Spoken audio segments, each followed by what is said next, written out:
છે 123 સાધુ ભગવંતો, 234 સાધ્વીજી ભગવંતો અને કિલોમીટર 1287. પાવાગઢ, પરોલી, આસોદ, જરોદ આજુબાજુના અરાઉન્ડ 25 કિલોમીટર સુધીના એરિયામાં હાલોલના યુવાનો વિહાર સેવા ગ્રુપ અંતર્ગત પૂજ્ય સાધુ સાધ્વી ભગવંતોને વ્યાવચ કરે છે. હમણાં જ સાહેબ યશો વિજય સુરેશ્વરજી મહારાજા હાલોલ આવ્યા હતા. એ ટાઈમે લગભગ સુધી સાધુ સાધ્વી ભગવંતો અને મુમુક્ષુશ્રીઓ સાથે 84 મેમ્બર હતા, સાધુ સાધ્વી ભગવંતો અને મુમુક્ષુઓ સાથે. અને હાલોલથી 50 કિલોમીટર સુધી સાવલી સુધીની બધી જવાબદારી હાલોલ સંઘે ગોચરી પાણીથી લઈને બધી વ્યવસ્થા સંભાળેલી હતી. એટલે આ રીતે સાહેબ અમે અત્યારે અમારો અહેવાલ તમને કહેવા નથી આવ્યા, અમે તમને લઈ જવા માટે આવ્યા છીએ કે એક વખત તમે હાલોલ આવશો ને તો જોશો કે ના ભાઈ સેન્ટર ખરેખર આવવા યોગ્ય છે. વડોદરાથી બહુ જ નજીકમાં જ લગભગ સુધી અંદાજિત 32 કિલોમીટરનો એરિયા છે બાજુમાં. ચોક્કસ સાહેબ, હવે તમારે અમે ધક્કા ખાશું, ભલે અમને ખબર છે કે એક વખતની અંદર તો અમને હાર નથી મળવાની, પણ અમારો પ્રયત્ન આજથી હવે ચાલુ થઈ જશે. માટે એક અદ્ભુત લાઈનમાં વર્ણન કરવું છે.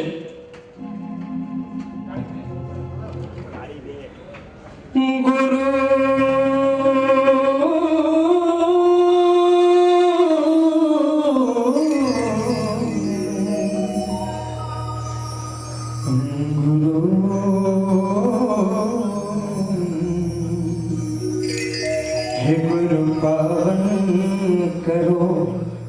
गुरु पगला करो हे मारा हालोले ना आंगन ने पावन करो, मारा हालोले ना आंगन ने पावन करो. गुरु पावन करो, गुरु पगला करो, मारा हालोले ना आंगन ने पावन करो, मारा हालोले ना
વર્ષોથી બિઝનેસ માટે હાલોલમાં રહ્યા છે.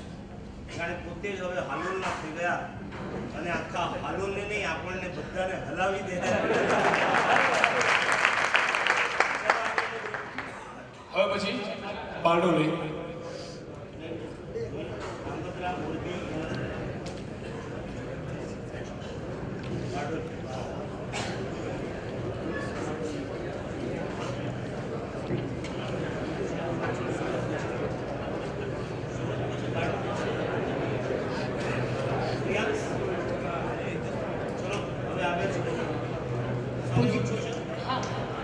પૂજ્યપાદ ગચ્છાધિપતિના ચરણોમાં કોટી કોટી વંદન. વિહાર સેવા ગ્રુપના પ્રણેતા આચાર્ય ભગવંતના ચરણોમાં કોટી કોટી વંદન. જ્યારે આ રિપોર્ટ વાંચવાની શરૂઆત થઈ અને ભીવંડી, મુલુંડ, ઘાટકોપર વગેરે ગ્રુપોએ જ્યારે પોતાના રિપોર્ટનું વર્ણન ચાલુ કર્યું ત્યારે અમે બેઠા હતા ત્યારે વિચાર કર્યો આટલા મોટા મોટા ધુરંધર ગ્રુપ બેઠા છે તો આપણું શું ગજું થશે. જ્યારે ભીવંડી ગ્રુપનો આંકડો સાંભળ્યો 1165 તો વિહાર થઈ ગયા, ત્યારે સારું મનમાં વિચાર આવ્યો કે આપણે કઈ લેવલ પર પહોંચી જશું. ત્યારે વિચારતા વિચારતા આંકડો જ્યારે અમારો જોયો, ત્યારે જે અમારા ટોટલ વિહાર છે, ટોટલ કિલોમીટર છે અને ટોટલ સાધુ સાધ્વીજીનો આંકડો ભેગો કર્યો, ત્યારે ભીવંડીના જે ટોટલ વિહાર થયા તેની નજીક પહોંચી શક્યા. પણ છતાં પછી પાછું મનમાં વિચાર આવ્યો કે બારડોલી એટલે એમ તો આપણે સુમતીલાલા કહેવાઈએ, એટલે જે હોય તે આપણે નાનો હોય કે મોટો હોય, આપણે ફૂલ નીતર ફૂલની પાકડી. હવે રિપોર્ટ આપું છું કે અમારું બારડોલી વિહાર સેવા ગ્રુપ સ્ટેશન સંઘ ટોટલ 40 થી 45 એક્ટિવ મેમ્બર્સ છે. ટોટલ અત્યાર સુધી 75 કિલોમીટર ટોટલ વિહાર થયા છે, 843 કિલોમીટર રહ્યા છે અને 368 જેવા સાધુ સાધ્વીજી ભગવંતનો લાભ મળ્યો છે અમને.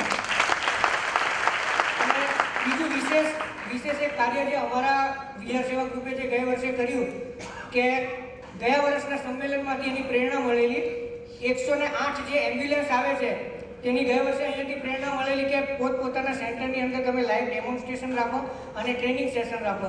તો એના ઉપરથી પ્રેરણા લઈને અમે અમારા સેન્ટરની અંદર 108 સાથે ટાઈઅપ કરી અને દરેક વિહાર સેવા ગ્રુપ અને સંઘના મેમ્બર્સ માટે એક લાઈવ ડેમોન્સ્ટ્રેશનનો એક્સિડન્ટ ઇમરજન્સી જે ટ્રીટમેન્ટ એ લોકો આપે છે તેનો એક લાઈવ ડેમોન્સ્ટ્રેશનનો કાર્યક્રમ રાખેલો અને તેની અંદર બી અમને ઘણું સારું એવું માર્ગદર્શન મળેલું. તો આજે આ સાહેબજીને અહીંયાથી એક વિનંતી એટલી મારે કરવી છે કે આપણે દરેક જગ્યાએ વિહાર સેવા ગ્રુપના મેમ્બર્સ બધા જતો હોય, બધી વસ્તુ બરાબર છે, પણ ન કરે ભગવાન જ્યારે કોઈ પણ દિવસ રોડની ઉપર કંઈ પ્રોબ્લેમ આવીને ઊભો રહે, કોઈ એક્સિડન્ટ કે કંઈ ઇમરજન્સી ટ્રીટમેન્ટ આપવી પડે તો લગભગ આપણામાંથી અહીંયા જેટલા પણ બેઠેલા છે ને લગભગ 90% લોકોને ત્યારે એ ઘડીએ શું કરવું ને તે આપણને ખબર જ નથી હોતી.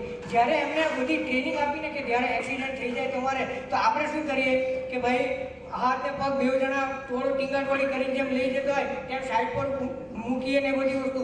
ત્યારે એમણે અમને ખરેખર બતાવ્યું છે એ જે એના ડૉક્ટર્સ છે કે તમારે આ રીતે ખરેખર નથી લેવાનું હતું, પણ કપડાની ઉપર એમને સુવાડી અને માથુંને ન હલે તે રીતે તમારે એમને ખસેડવાના છે.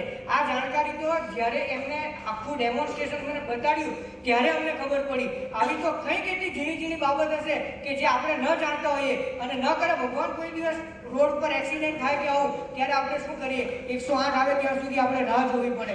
પણ જો આપણા વિહાર સેવા ગ્રુપના દરેક મેમ્બર્સને જો આ રીતની ટ્રેનિંગ આપવામાં આવે તો ખરેખર જ્યારે ઇમરજન્સીમાં જરૂર પડે ને ત્યારે ખરેખર આપણે ઘણું કરી શકીએ એવું છે.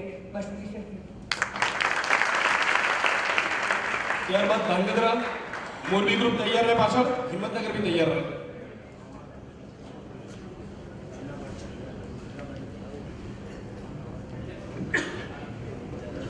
ધ્રાંગધ્રાથી અમે આવ્યા છીએ. ધ્રાંગધ્રા, ધ્રાંગ એટલે પથરો, ધરા એટલે જમીન. પથરાની જમીનમાંથી અમે આવ્યા છીએ. અમારા જેવા પથરા ઉપર પૂજ્ય આચાર્ય ભગવંતે ટાંચડા મારીને અમને ખાલી અત્યારે પગથિયાની અંદર પણ અમે ફિટ થઈ શકે એવા નહોતા, એવા અમને કાબિલ કરેલા છે. દિવસે દિવસે ભગવાનના આશીર્વાદ અમને મળશે તો અમે આગળ વધતા રહીશું. ખાસ વાત વિહાર સેવા ગ્રુપની સ્થાપના થઈ ત્યાર પછીના જે કંઈ ફાયદા થયા છે એની વાત કરું. અમદાવાદથી જ્યારે કચ્છમાં જવું હોય તો મુખ્ય ધાંગધ્રા આવે. શંખેશ્વરથી કોઈને કચ્છમાં જવું હોય તો ધાંગધ્રા ઉપર થઈને જ જવાનું હોય છે. વર્ષો પહેલા છે ને આચાર્ય ભગવંતોના ચાતુર્માસ વગેરે પણ થઈ ગયા છે. પણ જ્યારે રાધનપુર વાળો રસ્તો એકદમ સરસ થઈ ગયો, વિહાર માટે એકદમ સરસ થઈ ગયો એટલે ધાંગધ્રા ઉપરથી સાધુ સાધ્વીજીના વિહાર બંધ થઈ ગયા.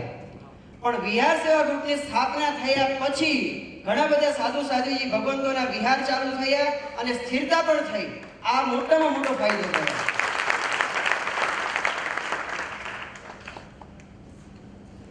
સૌથી પહેલા જ્યારે અમે વિહાર સેવા ગ્રુપની સ્થાપના કરી ત્યારે જે મારા સાહેબના આશીર્વચનો આવતા હતા ને એની અંદર આશીર્વચનોમાં શું આવતું હતું કે તમારે આ રીતે વિહાર ન કરવા જોઈએ, તમારે આ રીતે વિહાર કરવા જોઈએ, સલાહ સૂચનો એવા વગેરે આવતા. કારણ કે અમે બધા તો કોઈ ક્યારે વિહાર કરેલો નથી.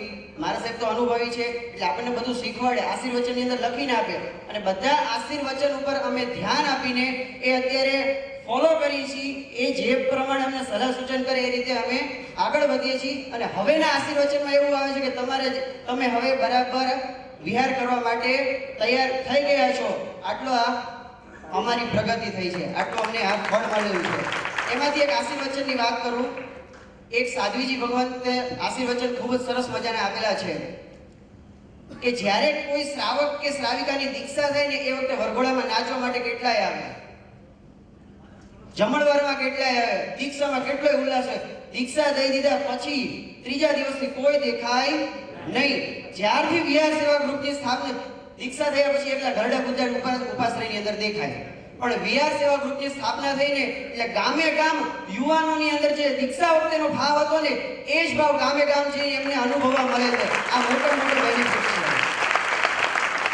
જુનાગઢને કાંઈ પણ બોલાઈ ગયું હોય તો મિચ્છામી દુબળા. સુંદર. ત્યારબાદ જુનાગઢના સ્પીકર અને જુનાગઢના કેપ્ટન પ્લીઝ અત્રે આવી જશો. ત્યારબાદ અમદાવાદ ગ્રુપ તૈયાર રહેશે. અત્રે આવી જશો Ahmedabad group, Paldi Vasna, Maninagar, Krishnanagar, Girdharnagar, Chandkheda T cabin અને ગાંધીનગર. સ્પીકર અને કેપ્ટન અત્રે આગળ આવી જશો. સમયની મર્યાદા છે, જરા થોડીક ઝડપ રાખશો.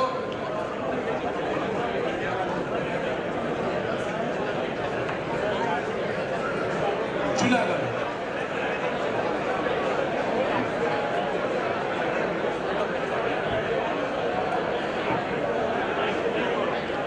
બસ ત્યાં